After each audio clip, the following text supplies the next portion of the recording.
Кийинки суроону баштай берели чыгарып. Бул жакта бизге деген схеманы бериптир, сүрөтү менен. Бул жакта резисторлор жана бул жерде бизде неме бар экен, батарейка бар экен 4 вольттук. Бул жерде деген идеальный амперметр дейт. Идеальный амперметрда неме болбойт да, каршылагыч күч болбойт. Ал жерде резистанс R барабар 0 болот. Идеальный амперметрда. Бизде ошо амперметр А деп турган жерден өткөн токту тапкыла дейт бизге. Аны биринчи кантип табабыз? Биз общий могул жерден өткөн токту табышыбыз керек, Могу эң астынан өтүп бараткан. Бул жактан кандай ток кетсе, И деген. Бул жактан да кайра ошондой ток келиш керек, И. Опа. А бул жерден канча баратса деген, үстүнө кеткен жана астына кеткен токтор бул жакка I1 бул жерге деген ток 2 деп коелу. I1 плюс ток 2 барабар бул жактан общий чыккан токко барабар болуш керек, Анткени ток 2ге бөлүнүп кетип атпайбы? А бул жакка келип дагы бул жакта I3 жана I4 булар дагы бул жакка кеткен баштапкы токко барабар болушу керек. А биз бирок токторду кантип табабыз? Мисалы биринчи баргандагы кандай болуп бөлүнөт токтор? Үстүнө деген 1 Ом экен бул жерде.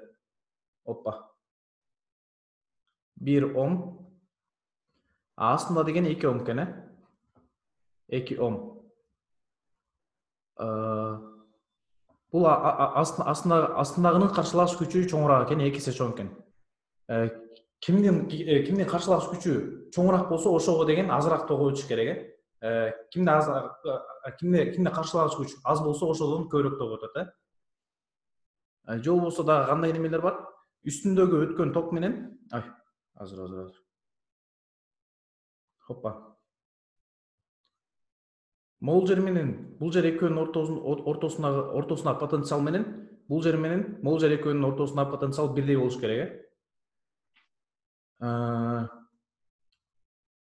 кандай кылабыз? Бул жердеги потенциалды эмне деп коебуз? F деп коелу. F барабар 1 Ом. Ал потенциалды кандай алып табабыз? Ток көйтүлгөн неме, каршылагыч күч, резистанс деп коелу. Опа. Бул үстүндөгү менен астындагы барабар болгон үчүн бул жакка кеткен I1 деп коебуз буну. I1 көйтүлгөн бул 1 Ом барабар I1 көйтүлгөн 1 Ом барабар 2 Ом көйтүлгөн I2 көйтүлгөн 2 Ом. Значит, бунун үстү жагынан асты жагына караганда 2 эсе көп ток кетиш керек экен. Бул жакка деген 2 ампер кетсе, бул жакка мисалы, бул жакка деген 1 ампер кетет. Бирок биз бул жактан эң биринчи келген ампер канча экенин дагы билбейбиз, ошонун баарын таба алсак, биринчи жакшыраак болот.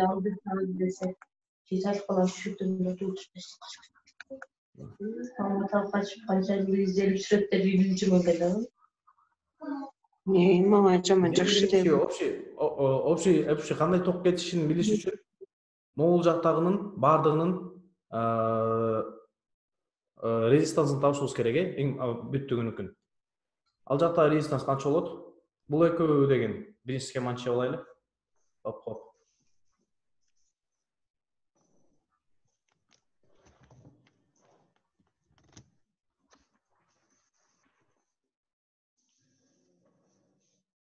Бул жерде деген 1 болсо, бул жерде 2 Ом, бул жерде 2 Ом, бул жерде 3 Ом. Булар экөө бири-бири менен параллель турат, бул экөө да бири-бири менен параллель. Параллелдерди кандай алып табабыз?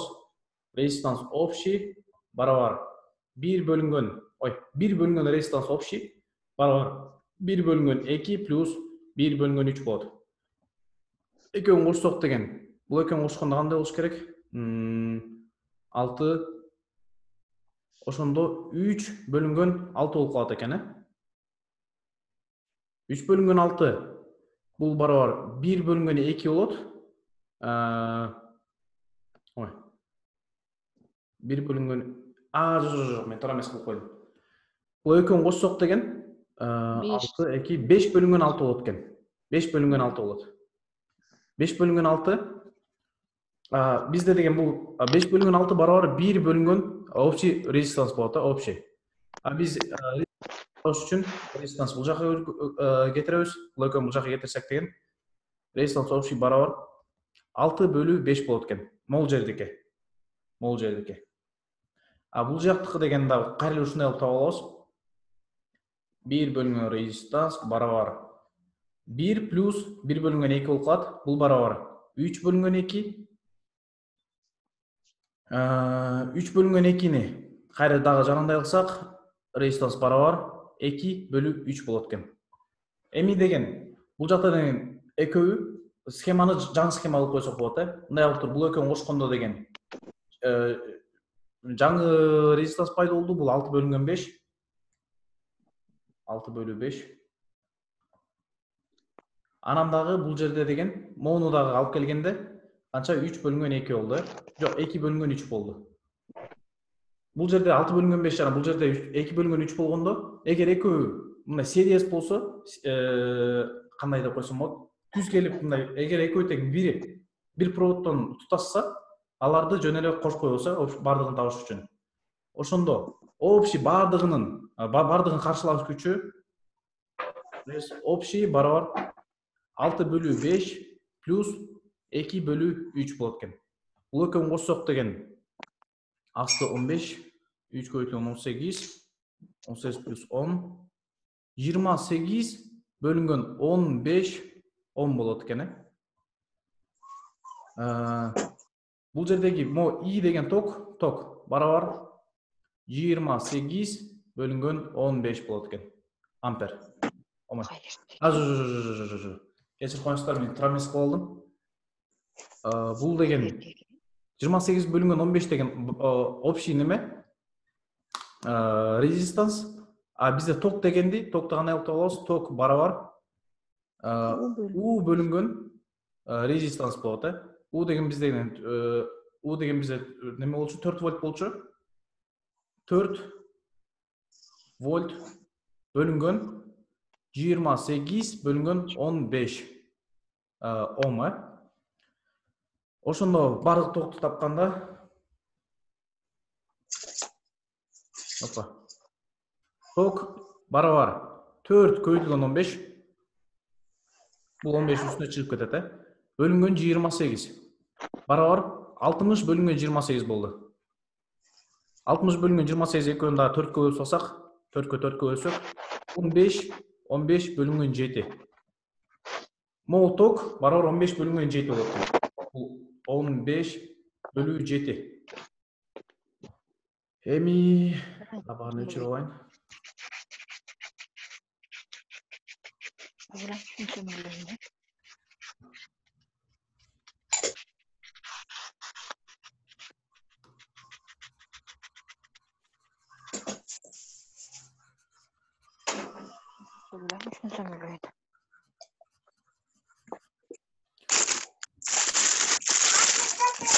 Ошондо бардык ток 15 бөлүнгөн 7 болду. 7 ампер. Биз айткандай башында, үстүнкүдөн 2 эсе көбүрөөк ток кетет астыңкыга караганда, Буну деген бардыгын 3кө бөлсөк, ошондо 3кө бөлүп койсок болот. Үстүнө 2 кетсе, астына 1 кетсе, бардык токку 3кө бөлүп койсок болот.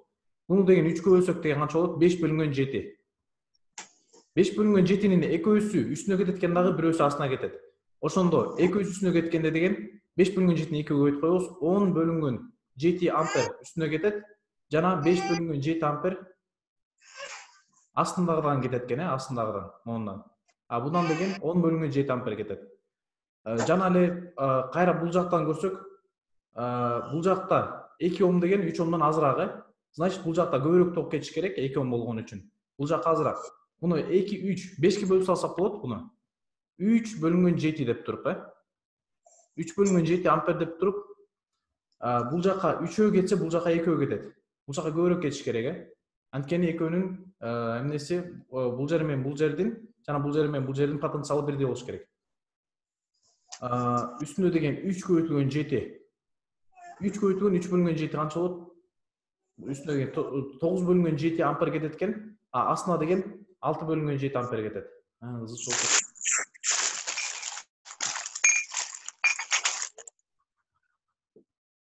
Ошондо бул жакта үстүндө деген 10 бөлінген 7 ампер кеткен, астына 5 бөлінген 7 ампер болчу. Бул жакта деген 9 бөлінген 7 ампер кетти. Астында деген ошондо канча болуп калат? 6 бөлінген 7 ампер кетти. Ошондо бизде могу А дегенден канча өтүшү керек? Бизде бул жактан 10 ампер болуп келатат, көбүрөөк ток болуп, көбүрөөк ток болуп туруп, ушул 1 бөлүнгөн 7 ампер бул астына кетип калды. 1 бөлүнгөн 7 ампер келип туруп, астына кошулду. Бул жакта деген 5 бөлүнгөн 7 ампер эмес беле? Бул деген азыраак. Азамат. Үстүндөгү келип туруп кошулду, 6 бөлүнгөн 7 болду. Азамат, кечиресиңиз, суроо бар да ушул жерде. 1 бөлүнгөн 7 ампер өтүшү керек. 1 бөлүнгөн 7 ампер деген канча болот? Өзү деген, Сөздөр азыр.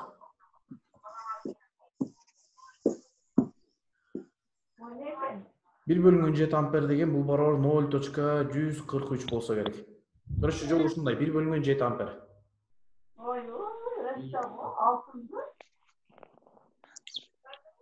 1 бөлүнгөн 7 ампер өтөт. А деген.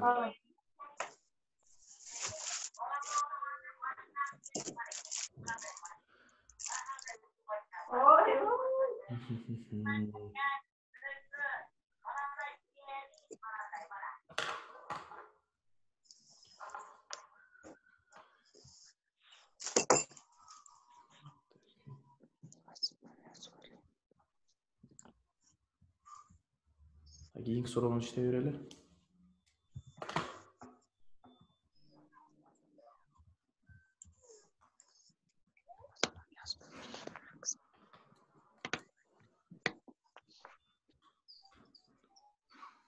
Jo'nab to'lasam, qancha qoldi bitta.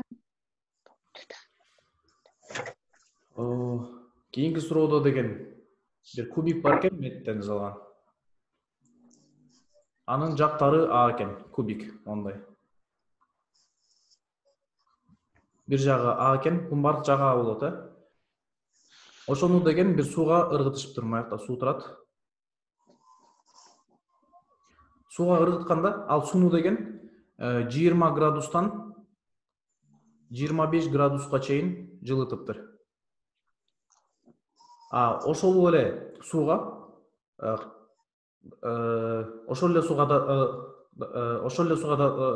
кайраны менен ыргытышыптыр. Жагы деген 2 А экен. Уже кубик чоңойду. 2 аны ыргытканда ал сууну деген 20дан канча 44 градуска жылытыптыр.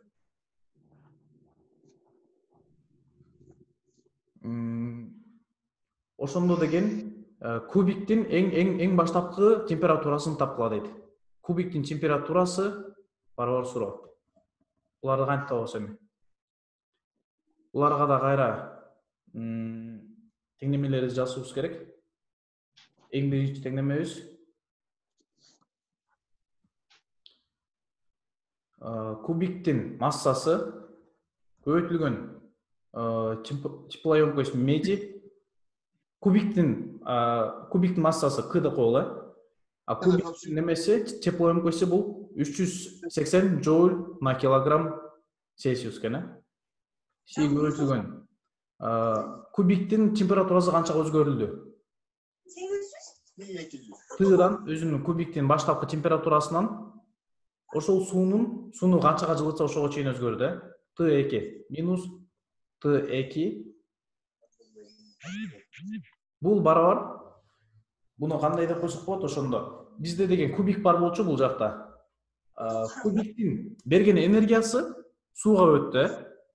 Кубик бул жакта деген биринчи теңдемебиз деген кубик деген сууга канча энергия берди, экинчибиз деген суу канча энергия ошо кубиктен алды.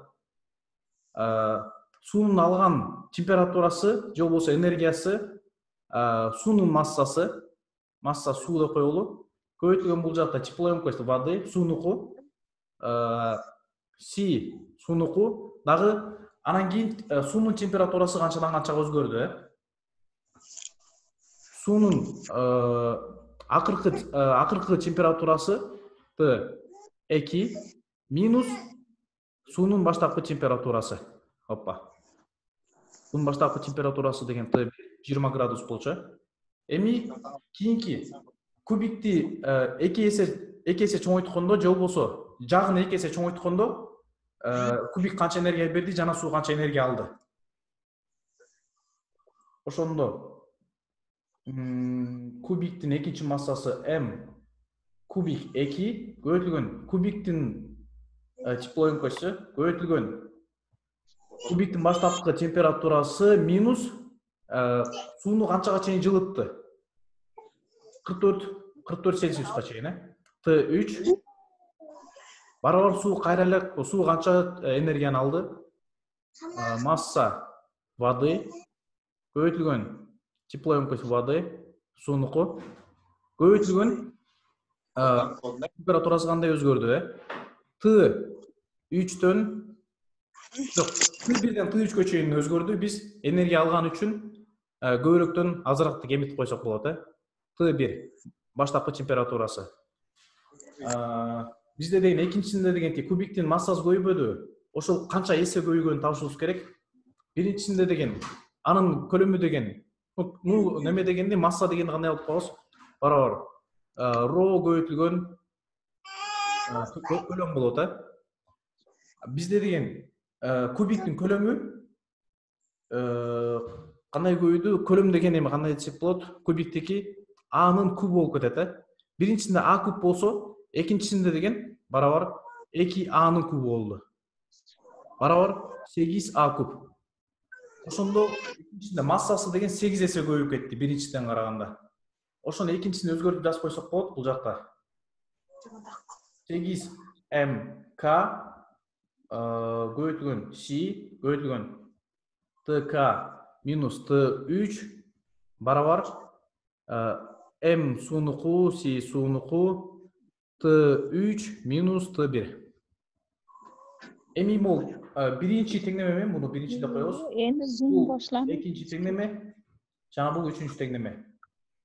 Биринчи теңнеме менен үчүнчү теңнеменин экөөнүн арасында бири-бирине бөлсөк, кандай болот? Бул жакта деген бөлө турган болсок, МК кетип калат. Олардын баардыгы кетет. Жол болсо азыр көрсөтүп берейин. МК С ТК минус Т2 барабар М суунуку көбөйтүлгөн С суунуку жана Т2 минус Т1 асында деген 8МК көбөйтүлгөн С. Могу С дегендердин баары кубиктик, кубик деп койсок болот. С деген могу См деген. К минус Т3 барабар МС көбөйтүлгөн Т3 минус Т1. Эми экөөнү бири-бирине бөлө турган болсок,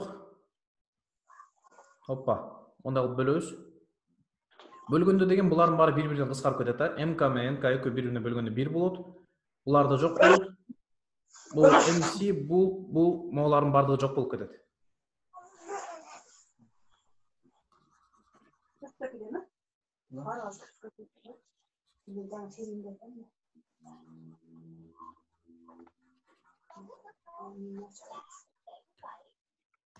Алардын баарын жок кылып туруп, бул жакка кайра дагы жаңы теңнеме жазсак, 1/8 көбөйтүлгөн Т кубиктики минус Т2 бөлүнгөн Т кубиктики минус Т3 барабар Т2 минус Т1 бөлүнгөн Т3 минус Т1. Бул жакта деген биз могу Т1 бизде деген кайсыны табышыбыз керек? Медный кубиктин эң баштапкы температурасы. Бизде бул жерде температура могу кубиктин эле температурасы белгисиз, калгандардын баары белгилүү, Буларды ордуна коюп эле таба алсак болот. Ордуна кое турган болсок 1/8 Т кубик минус Т2 деген 25 бөлүнгөн Т кубик минус 44, Т3 деген 44. барабар Т1 деген 25, сразу эле кылып салалы. Т1 деген 20, экөөнүн бири-биринен кемитсек 5 болот. Астында деген 44 минус 20, канча 24 болот, Аякка ушундай неме келип чыкты. Бул жактарды өчүрө берели.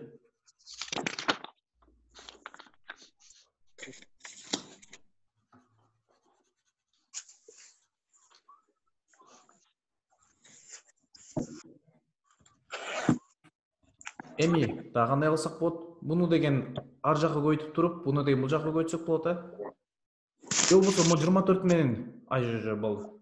Эми 8 биринчи 8 өткүзүп алсак жакшыраак болот экен, Же 8 менен 24-тү бөлүп салсак болот экен. 8 менен 24-тү бөлсөк канча болот? Бул жакта 1, бул жерде 3 болот, 24 8-ге бөлсөк 3 болот. Ошондо бул экөөнү бөлгөндө деген 5 бөлгөн 3 болуп чыкты. 3'tү ар жакка беребиз, 5'ti ар жакка берсек 3 көбөйтүлгөн температура кубиктеки минус 3-кө 25'ti көбөйтсөк деген 75 барабар 5 көбөйтүлгөн кубиктин температурасы минус 5 көбөйтүлгөн 44 бул барабар 220 болот экен. Минус бул жакта.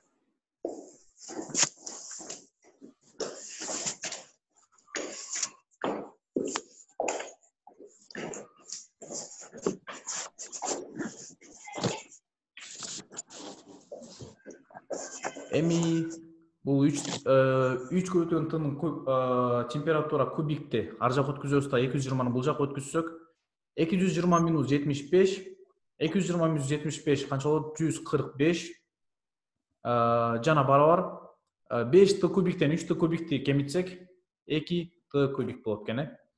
Ошондо температуранын баштапкы кубиктин баштапкы температурасы 145 бөлүнгөн 2 болот. 145 бөлүнгөн 2 бул барабар канча болот? 72.5 бул барабар температура кубиктики, бул Цельсиус менен. Цельсиус градус. Эми кийинки суроосу деген эмне чоңураак болчу? Суунун массасыбы же кубиктин массасыбы дейт. Аны деген оңой эле таап койсок болот, уже бул жакка келип туруп эле коюп коебуз. Масса кубиктин ордуна коебуз. Тиги жакка деген масса бадыны койсок деген бул жерде деген эми белгилүү эле болсо керек. Кубиктин массасы чоңураак болуш керек. Анткени деген кубиктин теплоемкосу деген кичинекей.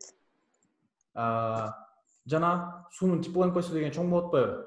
Бул чоңураак теплоемкость менен болгон массаны көбүрөөк немелерге өткүзүп атат, кандай? Көбүрөөк температурага жылгытып атат. Же болбосо азыр чыгарып эле койсок болот буну. M кубик көбөйтүлгөн SK деген 380 көбөйтүлгөн T кубиктики бул жерде деген 72.5 минус 25. Бул биринчи теңдемени кайра жазып атабыз. Барабар масса воды суунуку, суунун массасы көбөйтүлгөн суунун теплоемкосту 4200 жана көбөйтүлгөн 25тен 5'ti кемитсек 5 болот, Эми бул экөөнү бөлө турган болсок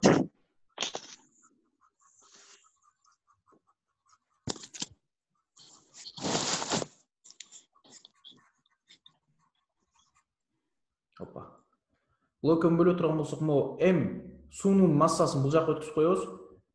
МК бөлүнгөн М суунуку барабар 4200 көбөйтүлгөн 5 бөлүнгөн 380 көбөйтүлгөн 72.5 минус 25 канча болуп калат? 72.5 минус 25 5 калат дагы 7 6 37.5 болот экен, 37.5. Жок, 47.5 болот. 47.5 экөөнү бөлүп көрөбүз.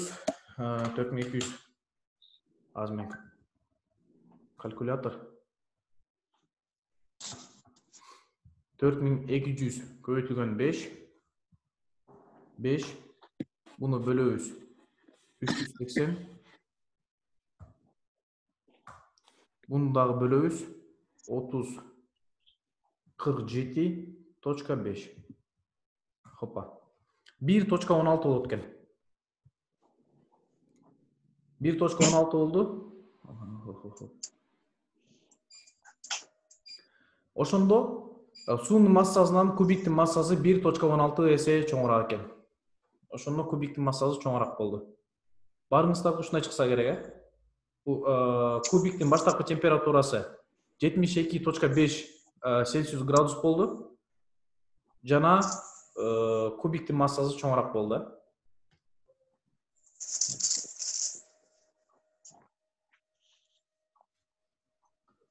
Азыр дагы 15 мүнөттөй тыныгуу болот окшойт эже. Эстер азыр дагы бир 15 мүнөттөн кийин сабак башталат.